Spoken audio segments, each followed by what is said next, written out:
Thank you very much. Thank you.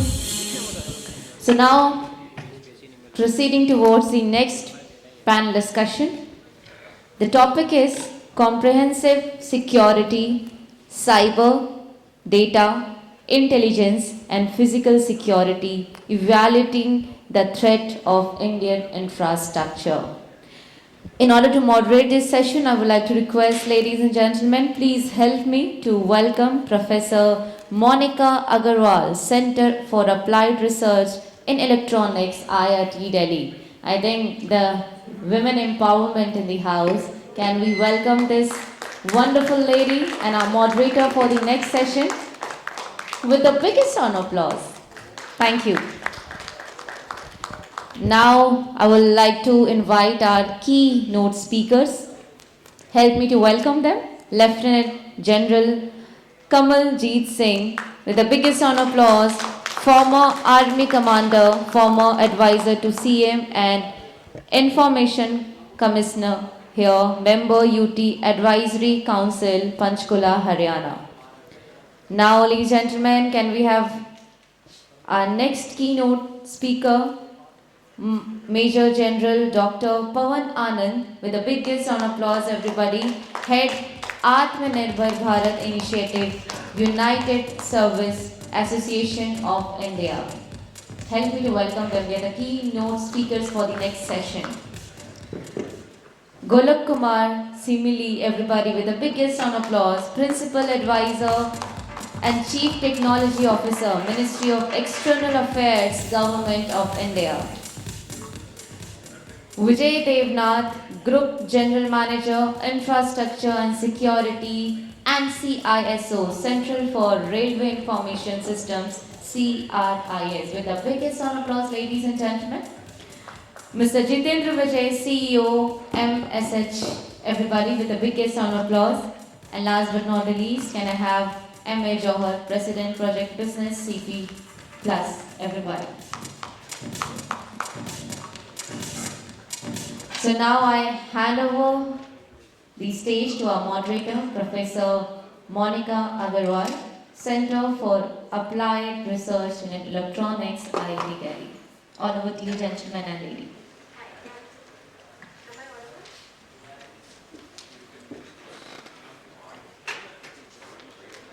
Hi, am I audible? I think I am. Thanks and good afternoon. So I think this way the voice goes better. So welcome to this panel. He teaches you everything. And the teachers also kind of teach army, so that's okay. So welcome to this panel on cyber comprehensive security, cyber data intelligence and physical security, evaluating the threat in Indian infrastructure. See, as we are living in this digital world, our economy is digital and we are dealing with everyday digital data. Second life, virtual reality is part of us. I mean, the digital things are in us so much that even at home we talk on WhatsApp and it's so comfortable and so convenient. So this has given us an enormous amount of data. And data in this digital world is a gold mine. People are using this data for various purposes. As has been told, machine learning and artificial intelligence is kind of using this data for betterment and more better life structure. We just have Uber and so many things are happening. I think we all know about it. But this is not the end of it. The coin has another side of it. Many intelligent people are using this data for their benefit. The threat that they are giving for any reasons, it may be a monetary reasons or maybe anything. And in this case, the national security is again being threatened because of this data that is being there. That is being available in the form of emails, mobile conversation, social media updates, and people are using it in various ways. So today in this panel, we are just trying to understand what are these threats, what is our readiness, and how are we going to tackle these threats to us. We just heard recently that AIMS cyber AIM's website was hacked. Maybe few years back, I think in 21 or 22 exactly, Mumbai Power Grid website was also hacked. So are they threat to our cyber security or the data threats, or they are different? So for this discussion, we have eminent panelists with us.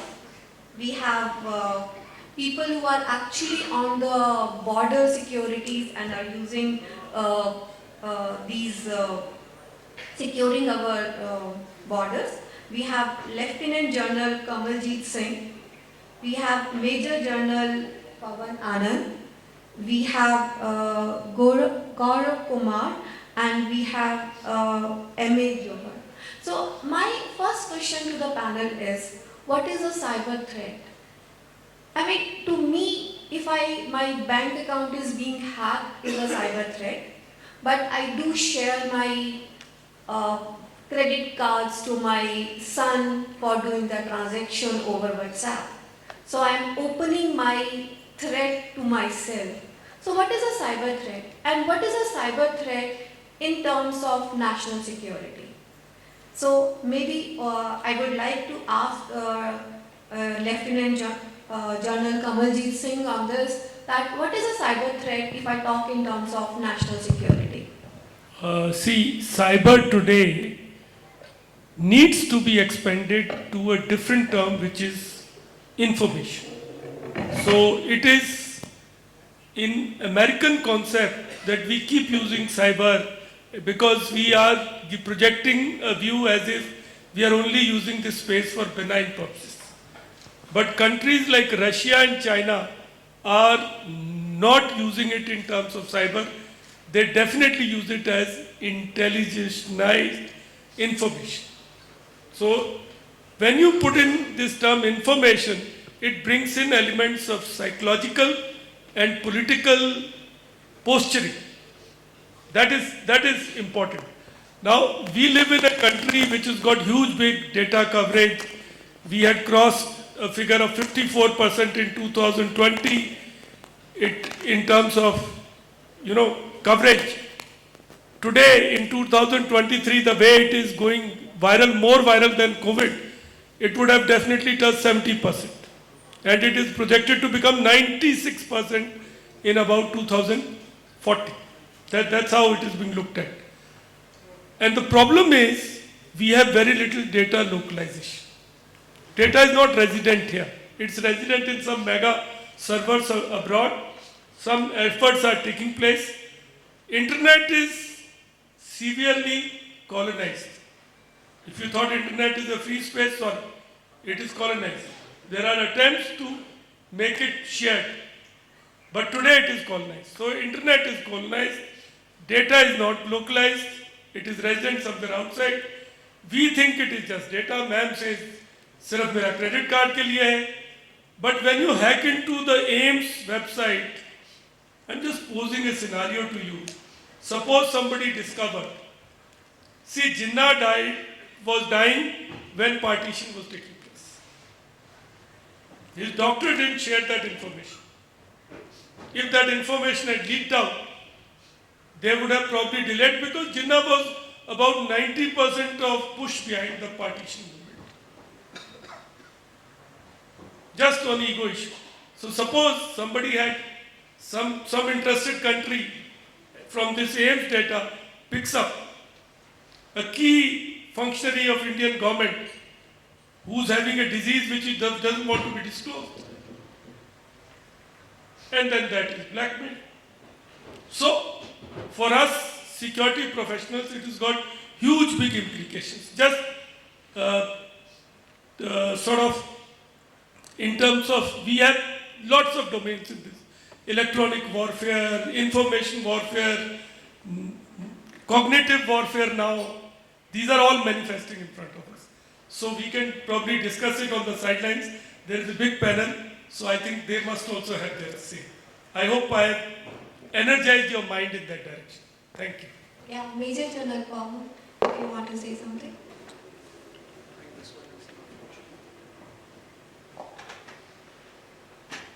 So, I totally agree with what General KJ Singh said. The cyber threat can be broken down into various levels. And at the top level, we can look at cyber warfare being carried out by states. And in that, it boils down to information warfare, it boils down to attacking critical infrastructure, information infrastructure, and disabling. It could be done also for espionage, to get industrial secrets, to get security secrets. And it would be done in a passive or an active way. So you have your APTs, which go and reside inside your computers and quietly keep passing on information. I think one of the more vulnerable aspects would be at a lower level, where you and I use our applications. A huge amount of our data is passing through our applications. And the API itself is where the vulnerability lies. So that's at the lower level. Let me go back to a little, what General Bharat was talking about in space. There are other actors who use cyber as a threat, and they could be non-state actors. So we have maybe terrorists, we have probably private security organizations, private security companies, which would exploit it on behalf of states and get into your communications. What do they do with that? They are able to take control of your communications. Not only do they listen on to you, they can jam, spoof, but they can also take control of maybe a satellite, take it off course. At the maximum stage, it could cause collisions between satellites, thereby throwing debris into space and causing more damage to constellations. I mean, so we've got a spectrum. So where Professor Monika took it from the very level where we talk about cyber threats, where I'm worried about my personal data, I'm worried about my bank account getting hacked, to the extent that we can speak of, in space. And the biggest thing in this is there are no borders. We are sitting in a seminar organized by Borderman, but this is one space, cyberspace, where there are actually no boundaries, there are no international boundaries. It's a daily battle. So there is constant cyber threat. It's constant war, and maybe all of us sitting who are using digital means and data are cyber warriors in our own way. Thank you. So my next question is for Mr. Johar. So how does a business being affected by these cyber threat, and what are the security measures that you take to counter that? See, the evolution of these physical security era and the evolution of on-the-move communications and the evolution of these non-connected and connected business are basically posing more threat to the system. In this automated era, what we call it, even every sensor, every system, every communication system, whether it is physical security system, everything is connected to the cloud. So every item you are using, whether it is a home item or whether it is a business equipment or whatever you are using, is a big threat to your business and this. Now emerging it, what General KG Singh said and General Anand said, but I agree with that, that to overcome this is that first I would second General Anand that we should have the cloud system in-house so that we are not posing threats.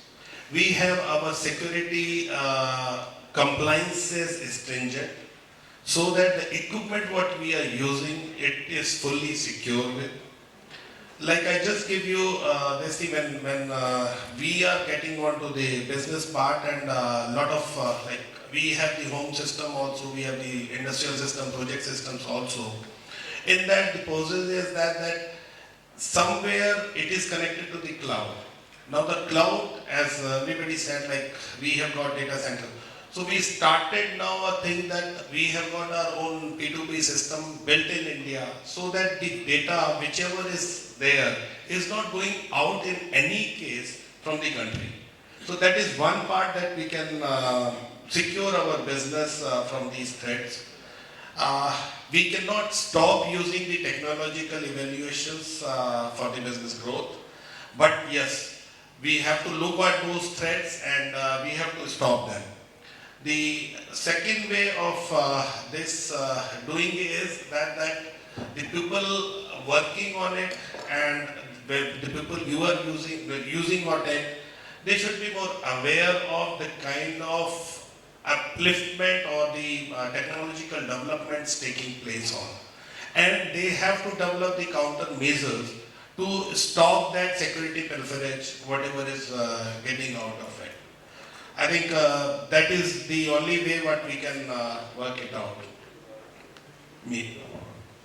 Thank you, Mr. Johar. So having our own cloud is actually a dream. I hope all the startups and other systems may have that much of infrastructure, but still we have to live with it. My next question is for Mr. Johar. We are still like a developing country, we still come in that category. There are many developed countries which have very secured security system. So can we take their help in strengthening our things? That is the first question. The second thing is, because like I heard many of the apps, they were being banned because they were kind of creating a threat to our security. So how do we decide that this app or other systems is creating this kind of a havoc? So yeah. Yeah, thank you, Professor Monika. Let me at the outset thanks the organizer for having me here. I think if we talk about the comprehensive security at large, in my understanding, if you see the security at perspective at, as I said, end to end, I typically divide them into 4 or 5 categories. We listened about our first panel session. We are talking about border security. How do you manage the border? So if I start from there, I think right from military security to political security to economical security, today we are facing the energy security, right? Environmental security, and one of them is the cyber security, right? Now when you are building security at large, first and foremost thing is to identify saying that which part of the security you are trying to address. Is it a military kind of a security? Is it a political security? Is it economical security? Is it a energy security? Is it a cyber crisis kind of a security? Now let me come back what I am dealing with. Let's say I am dealing with the government services, right? Citizen at large, at a population at scale. Now if I am doing that, first I need to understand saying that, I always tell them, kind of a 3C concept. How am I connecting them? How am I communicating them? How am I servicing them? And how am I delivering that service? Now, if I'm trying to understand these 4 facts, it's all about everything, right from your data to communication to your applications, the processes, everything. Now, when you think this kind of a holistic concept, where do you start in fact? First and foremost thing is, in my mind, we need to understand the data sets in this kind of environment. What kind of data sets you are dealing, right? Are you really able to identify your data sets well in terms of sovereignty, in terms of non-sovereignty, in terms of fiduciary, in terms of configurable, in terms of personal, in terms of non-personal? That is the first step. And that exercise takes a lot of time. Believe me, this kind of a security framework to build up, I almost took 2 years to understand my data sets at large. Forget about building the security framework, right? And then the next step is how do you take which I always say, layered approach, right? come out from your data layer, go to the host layer, OS layer, application layer, network and perimeter layer, then maybe the physical security, and then do you have a monitoring mechanism, 24/7 SOC kind of environment, right? But no, the crux of the matter is today, the other way if I think when I'm delivering services to a population scale, I also find two more things very important. How do I am dealing with my citizens in a democratized way, that I call data democratization, right? And when we are creating a data democratization environment, you are kind of looking into both sides of the coin, which side to protect. If this side I am thinking of the services closest to the user, nearest to the user, wherever they are, which language they understand to connect me, that is one side of it. But the other side of the coin is how do I protect when I do all those things, all those periphery. And therefore, building this kind of a holistic exercise, right from your, as I said, understanding the data to policy, to processes, to regulations, the act, the land of the laws, and ultimately the beneficiary, the masses, the population at large. So this kind of a holistic concept, if one starts, I think it looks easy, but as I said, it takes time. So that's how I put it. Thank you. Thank you, Mr. Kamal. So my next question is for Mr. Pawan. So when we make the policies and laws for cyber security, how the defense deals with it? Yeah, that's a very interesting, very difficult question actually, because there are two aspects that come into play. One is there is a lot which is happening in the cyber world, in the private sector, and there is a lot which is happening in defense itself. And just getting to know where the defense stands and at what status it is to identify it against the civilian sector is one of the major how to benchmark it. There is a tendency not to share information, but there is so much requirement to understand how threats are developing from outside, and unless you do that, the policies would obviously be falling behind what the threats are developing. But more importantly, I would say that look at policy formulation at the national level before you come to even the defense. We still haven't come up with a DPDP, right? So the digital personal data policy has undergone so many changes and we still haven't reached there. Indonesia has come out with one recently. Of course, the European standards are well known and very stringent. Unless India does that, how will India be able to get those technologies in? So once those technologies come in, then defense will have those technologies available as well. So defense policy would probably be in a rotation with whatever policies are coming out for firstly at the national level.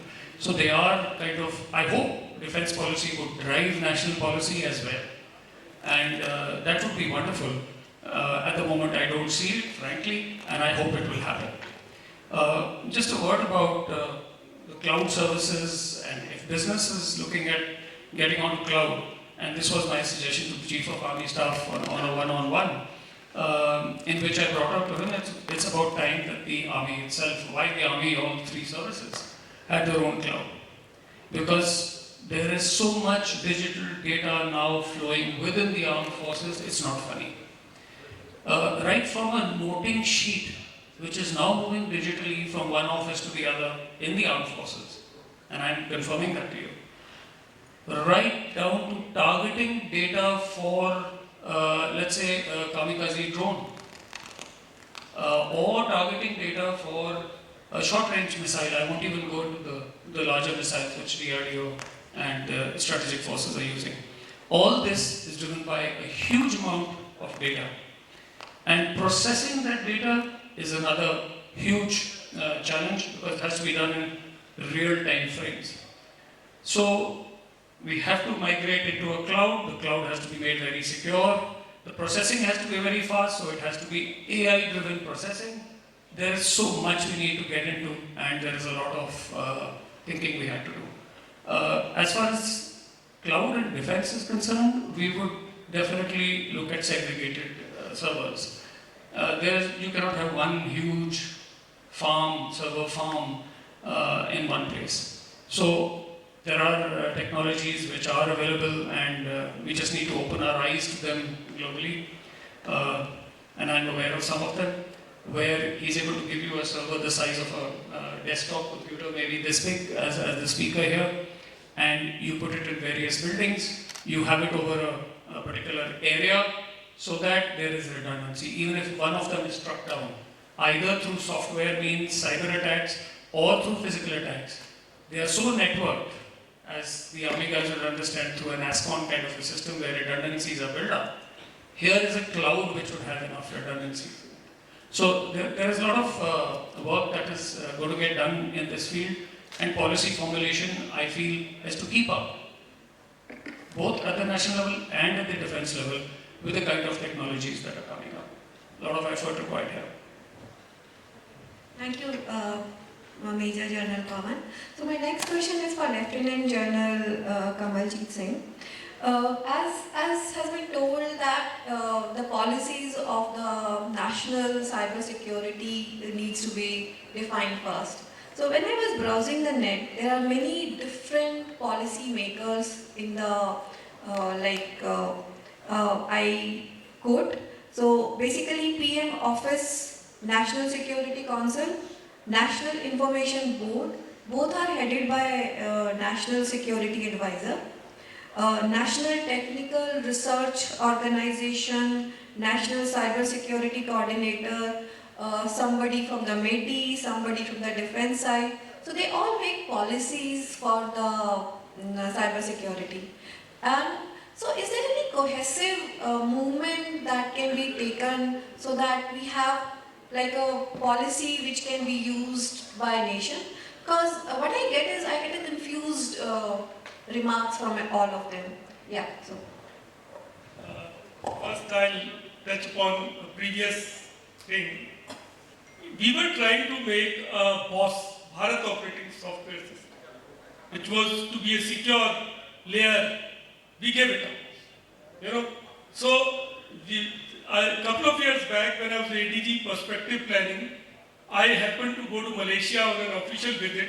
I read one of their newspapers which said that in Singapore Armed Forces, they had introduced their own mobile and they had incentivized return of mobile phones. So everybody who returned one mobile phone got a free army issue mobile phone and couple of Singapore dollars as an incentive. So that mobile phone does not allow you to use camera, and it's got its own safety parameters which are required. So I floated the suggestion. Our system somehow doesn't reach conclusive, logical conclusions.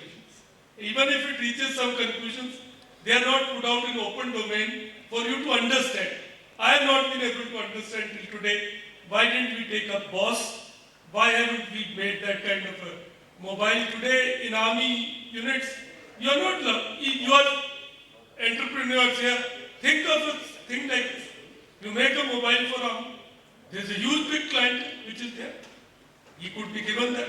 Somebody may like to educate us on that. Till I left army, it didn't find traction. Okay, now coming to this policy thing. See, the problem challenge is in countries like Russia and China, military and party are same. So even in Pakistan. So it's everything is rolled into that, and it is easy to make solutions, make out policies. We are somewhere following the American model. We are a democratic country. And in America, despite it being a regulated, a mature, so-called mature democracy, you have Snowden affair, you have Pentagon paper leaks. Moment a dissenter comes and sits on one information node, he will leak it out. That's his way of thinking. So we have to cope up with this challenge. How do we, like yesterday I was in a different seminar and I asked people, who is regulating the cyberspace? In that conference, that seminar was on cyber security. See, and there was a huge big audience, larger than this. 80% raised their hands to say it is under MHA. If I ask all of you honestly, do you know there is a national cyber security, a cyber coordinator? He is Lieutenant General Rajesh Pant. Don't have to answer, but search your hearts.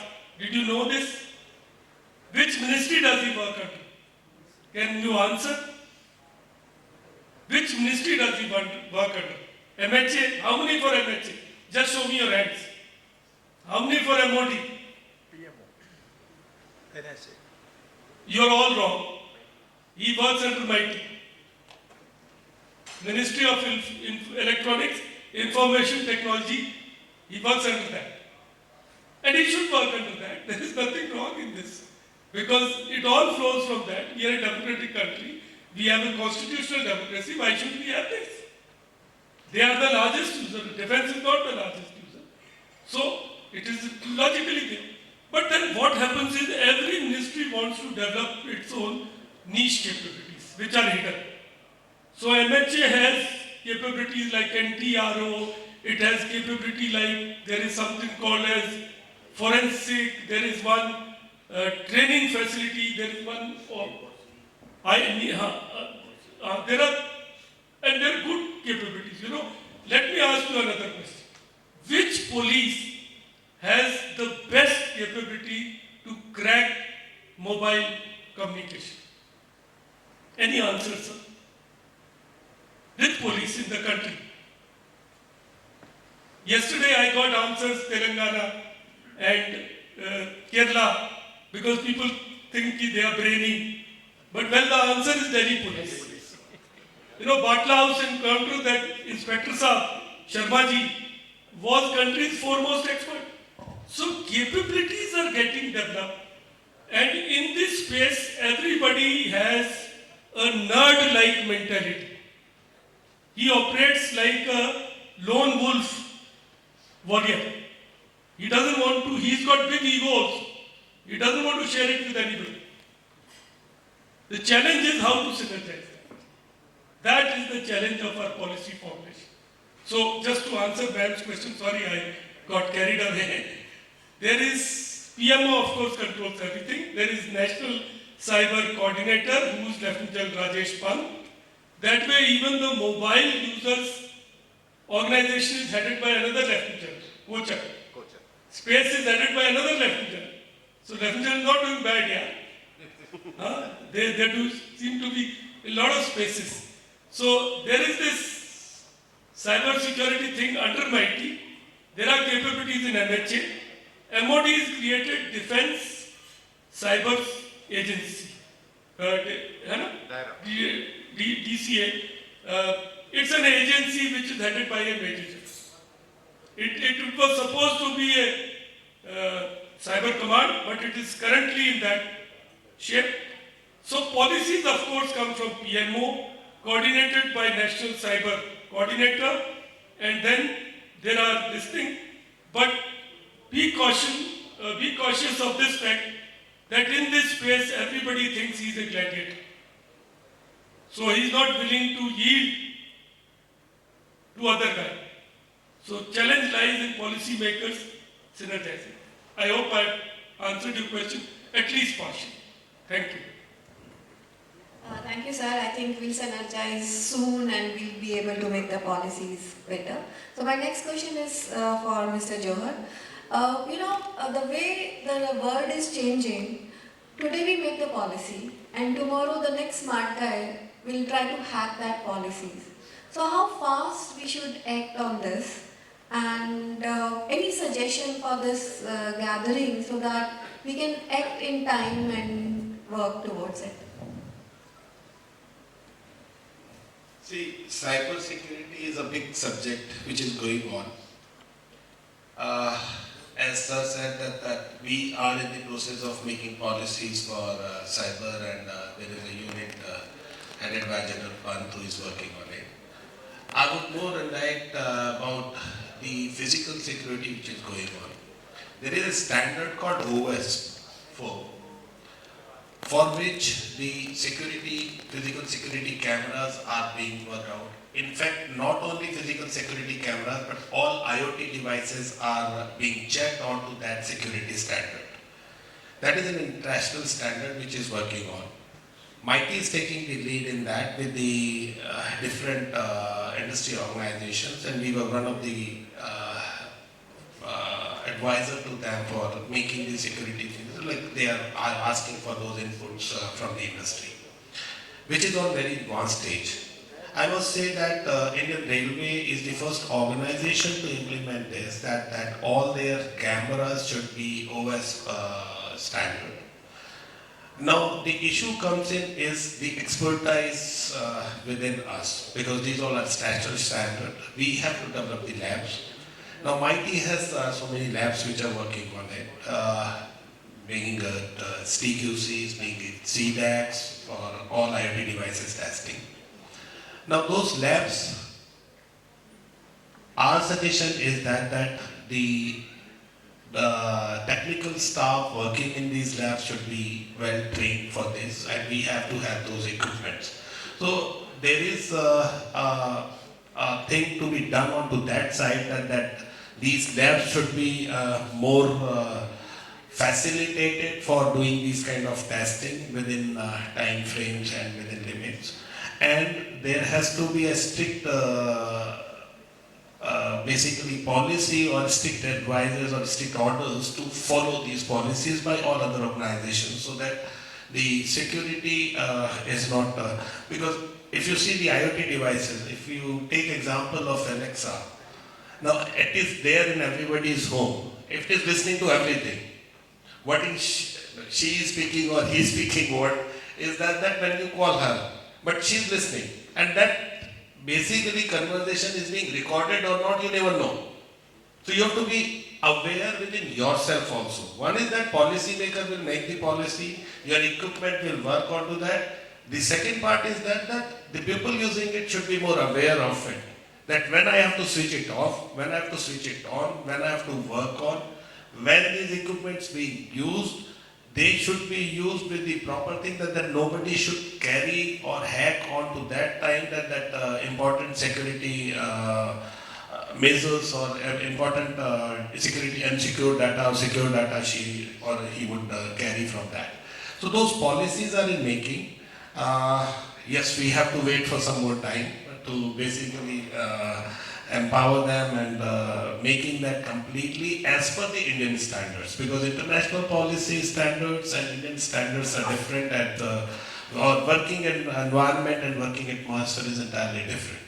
So that is what it is going on, and probably what I personally feel is that in a year's time that every organization would follow that and would work on it, and we would be more secure on. So recently, maybe not so recently, few months back, we had from the USI, where I am, we had some closed-door discussions with the National Cybersecurity Coordinator, with some very senior people who had come from Microsoft. Won't like to name them. The NPRO representatives at the apex level, certain industry representatives, and of course 2 or 3 other from the MOD. The outcome of this, I would say, was firstly to understand that kinetic operations in Ukraine, what came out of those discussions. Kinetic operations in Ukraine were heavily preceded by cyber attacks by the Russians. Critical information infrastructure was targeted and disabled. On the other hand, there is another, and as General KJ said, there is a system where very quickly the Russians can move things because the military and the government are very closely associated. On the other hand, the Ukrainians also had very fast movement. And therefore, it wasn't long before Starlink, a private organization, gets incorporated into military applications. And what do you find? You find that suddenly time graveyards are getting created. 9 Russian generals are targeted and assassinated. I call it assassination. They weren't just killed in the line of duty just like that, they were actually struck where they were sitting. So there are ways of going about it, there are different ways of going about it. In our case, it's not as if India is sitting on of course we are sitting on a bit of a cyber bomb, but it's not like we're doing nothing about it. There's a lot of paddling underwater which is happening. Is it enough? Well, no. There is much more which needs to be done. But then, like Power Grid Corporation was attacked, and Power Grid Corporation has come up with a fantastic solution. And as it gets shared amongst other such entities, I think they will start now coming back to government and contributing to government. So it cannot be that government lays down everything. Private sector drives it, and both drive it together, and policy gets put together. I agree there are a lot of organizations that you mentioned, and starting from the PMO to the National Cyber Security Coordinator, maybe various agencies. I think we need more agencies because there is so much to be done across the width of the country. And today our CERT is functional at the national level somewhat, but dysfunctional at the state level. So our state level CERTs have to be strengthened. So there is much more work which has got to be done, but at the same time, I would not agree with anyone to say that we are running on a treadmill. We are actually covering ground. Yeah, thank you. I hope so. So my next question is for Mr. Gaurav. When we have some threats and we have some like leaking or something happens, there is something that we learn from it. But because of the various reasons, those transparencies is not being maintained. I mean, data, after like AIM's threat, many of the things have been hidden. So how can that be made public so that more learning can be made and people are more vigilant about it? No, I think good that you have asked that questions. In fact, as you rightly said, one is making those policies, those land of the laws. We are coming up with the data protection and privacy law. Bill is already there in the parliament. But the fact of the matter is, what we could realize, most of us, if we see especially these kind of a big programs, or let's say talk about the CII part of it, critical information infrastructure part of it, I think there are two things which we need to work on very heavily. One is understanding the risk potential. So let's an example. Let's say my passport database gets locked. There is a ransomware attack. What do? Do I understand the risk? Right? Do I have a BCP mechanism? You are talking about the AMS episode. Do I have an incident response plan? Or the moment I have been attacked or there is a cyber crisis, that is the time I started working. That doesn't work, right? So most of the time you don't do a risk assessment, whatever you do. How much risk I am carrying? What is my BCP mechanism? What is my incident response plan? And these examples we are seeing. One of the examples, as you rightly said, the AMS episode. The second part is, I think whenever we are building these security frameworks, whether within the organizations or talk about these organizations who are driving at a policy levels, guidelines, whether it is certain, whether it is NCCI, all these agencies, I think we all now agree that once we need to give more kind of a feather to that in terms of dealing with at a village level, at every nook and corner. That breadth and length is not there, sir is rightly said. The second part is which Lieutenant General Saab said, the collaborative approach, which I have realized myself when I raise some cyber incidents. I find myself in a kind of a limbo, saying that where do I approach? Which as the agency I should deal with this particular problem? So those things are not very clear for none of us. So that should be in a public domain and it should be properly kind of a given. And the last thing is, I always say that, what are we dealing with? In my view, when you talk about security, or you are building any kind of a infrastructure, protecting any kind of a assets, it's all about three major things. One is the identity, second is the payment system, and third is the data. Now let me take one more minute when I talk about the data part. The data part, recently you all have heard about something called account aggregator, right? Now, what does this platform does? No, it pulls out the information. Let's say I'm talking about a financial information. It pulls out the data from somewhere, some entities which is storing the data, and it gives away the same consumer or customer data to the other entities which is requesting the data.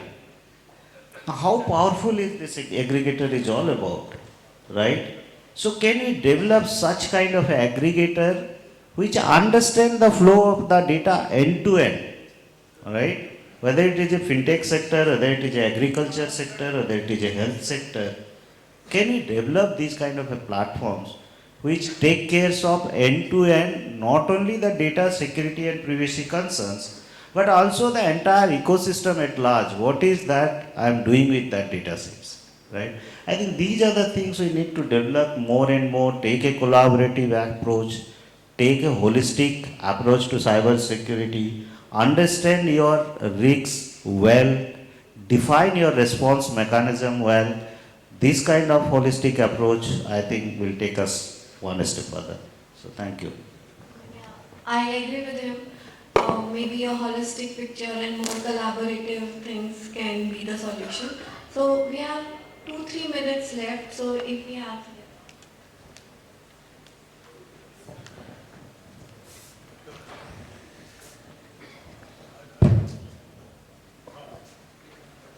Thanks for such an august panel comprising of defense fraternity, ministry, business, and portfolio electronics research and Monika madam. My question is that we are talking about cyber security, and I am taking one word from Lieutenant General, information, cloud. So the point here is, I am capturing two words: intelligence, economy. And in the intelligence, again, technology intelligence, knowledge intelligence. Economy, knowledge economy, information economy, but Jalsa was saying. So, in the economy and intelligence, knowledge is common. And there is, from your madam's portfolio, advancement in the electronics is such has gone very high, very, very high.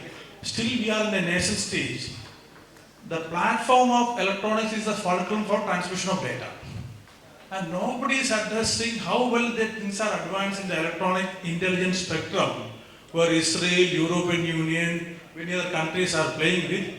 If that is taken care of, what the aggregator was saying, I think drastic solutions can come up, and if people can form a stakeholding platform, resources can come in. So there the question of security of cyber and many things can be overruled. But certain things in the open forum we cannot discuss. So this hardware, you should see cyber security, data transmission happens. If there is no hardware, what is the transmission of data? So much advancement, very, very high advancement in the populated electronics has happened. Many are playing with, and we are 10-15 years behind.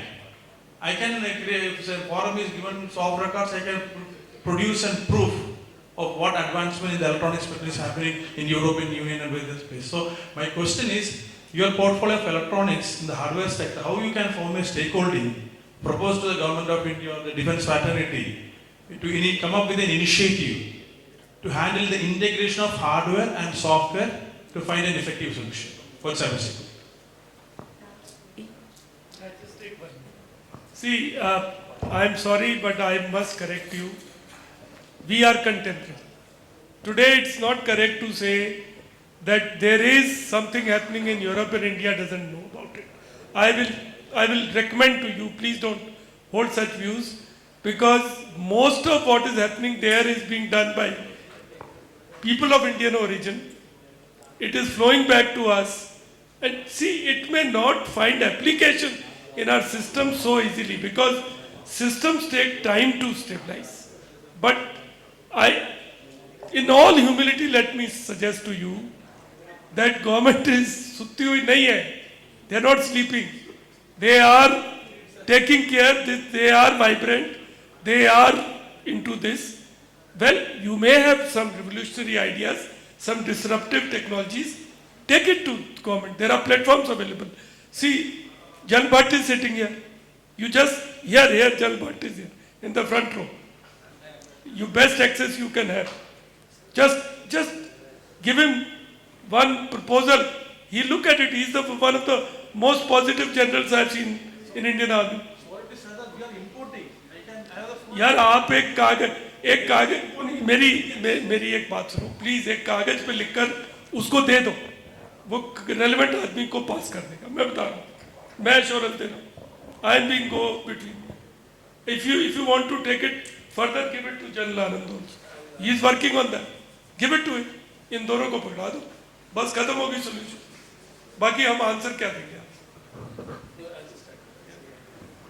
I think your suggestion to have a stakeholder platform where it brings all these people together is very well taken. I mean, there is what you're thinking is there has to be some platform that coordinates all this. And there is a lot which is happening in industry which perhaps government does not feel the need for, but as technology develops, it becomes a need in due course. And probably they are a little ahead of time and maybe there's a research going on. So maybe that stakeholder platform will be able to take it forward as per the requirements that are developing. If I understood what you're trying to get at, correct. So there is need for such platforms and we are striving to be that platform. So at the USI, that's exactly what we're trying to do. For space, that's exactly what he's trying to do. So he's running an industry association. We try to bring a platform of all stakeholders together at the USI in Delhi itself, where we bring government and industry to talk to each other on specifics. So if there is something that you want to bring out, you're most welcome, it can be brought out. Probably where we are all missing out is it's not available in the environment. It's not well known in the environment. Maybe we're not marketed ourselves too well. We're not used to marketing in marketing style that it should be. Maybe we'll do that, sir. We'll take it up a little differently so that people like him are able to reach. So maybe I'll add to this. We don't trust ourselves. If you want to buy something, you will go and buy from a foreign nation and you will trust that well. So that trust thing, it starts within us. If I start trusting myself, my fellow people will start trusting myself. And with that trust, we can build India as a nation. I feel that even in the import, we have that Make in Bharat thing, but I will still, if I want to take myself any equipment, I'll still import. So that trust should be there and that trust can be built by our own things. Yes, I have a question, or maybe not a question, a suggestion to General Anand. I'm Colonel Anand, I'm the CEO of ESDS Software. We are a cloud service provider. You did mention about clouds, so I'm taking off from there. While for MOD it may be an option today, but there are various other organizations, for them cloud is a compulsion. It's no longer an option. It used to be, but today the applications and the requirements are on cloud native.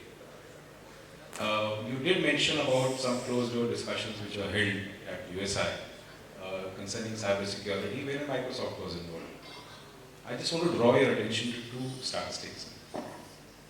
80% of cloud workload today in India is distributed between Amazon and Microsoft. And close to $50,000 worth of revenue is flowing out of this country only on cloud. While we have our own native capabilities, we have our own IPs, we have our own products which are patented and which are at par with the best in the world. We have companies which have their own made in India absolutely Indian infrastructure, data centers, and at par with what these, I won't want to name those companies, they can provide. So my suggestion to you is, and it's not, and I also want to draw your attention to one of the policy framework which the MeitY had set up. So MeitY few years ago came out with the concept of community clouds. So there was something called government community cloud, and there was something called virtual private cloud. So government community cloud was created primarily for the government workloads. It was meant that all the government establishments, institutions would use this framework for their workloads. And parallelly VPC was created wherein others can come. But what is happening now? It is not being enforced. As a result, critical government workloads are going out of GCC and into virtual private cloud, which is being provisioned by not the native companies. And what happened in Russia, you draw attention to what Ukraine did and what Russia did. I will draw your attention to what happened to Russia. When the war broke out, all these companies shut shop overnight. They switched off their data centers and their applications and they walked away. When the nation was at war, they needed the most. Their entire e-governance framework collapsed. The same thing can happen to us. Just wanted to draw your attention. Valid points. I take your points seriously. I would request, sir, if you have any interaction subsequently in times to come, maybe you could invite Indian cloud players also. See, Plus is the leader in that we have already taken the lead. All our home services will be provided by B2B services through Indian cloud and big cloud services. Very nice. I think the clouds are expanding with the quantum coming. There is no quantum cloud in India. You know, we all are dependent on Amazon and Microsoft clouds. And soon the security will be on a different platform where we are talking about the quantum security. So there, India has taken an initiative, and I hope we can synergize on that more and kind of get a more synergy and a better solution. In fact, our own CDAC has taken a very big leap in this direction, and we are partnering with CDAC to deliver these quantum solutions. Yeah, so CDAC, CDOT, everybody is working on it, but once we have a solution with us, then only we say that we are quantum enabled.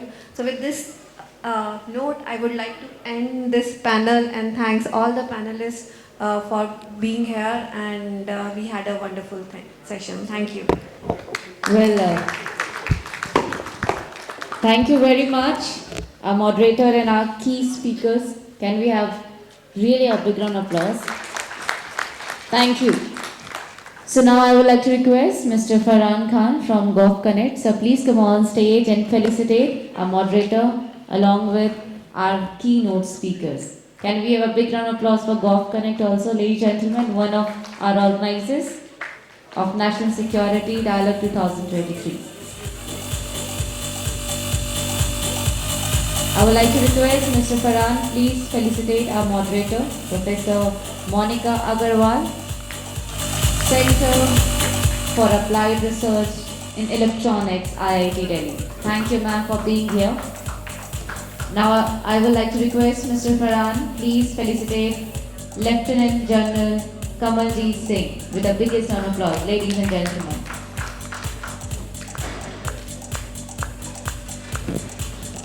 Now I would like to request Mr. Farhan, please felicitate Major General Dr. Pawan Anand with the biggest round of applause.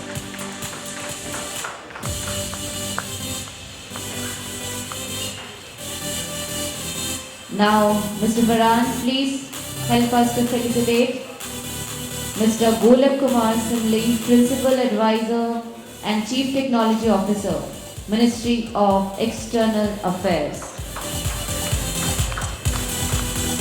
Now I would like to request Mr. Farhan, please felicitate with token of love to Mr. Vijay Devnath, Group General Manager, Infrastructure and Security.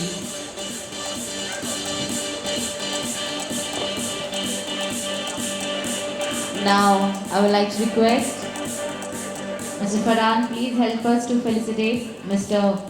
Jitendra Vijay, CEO, FS. Please,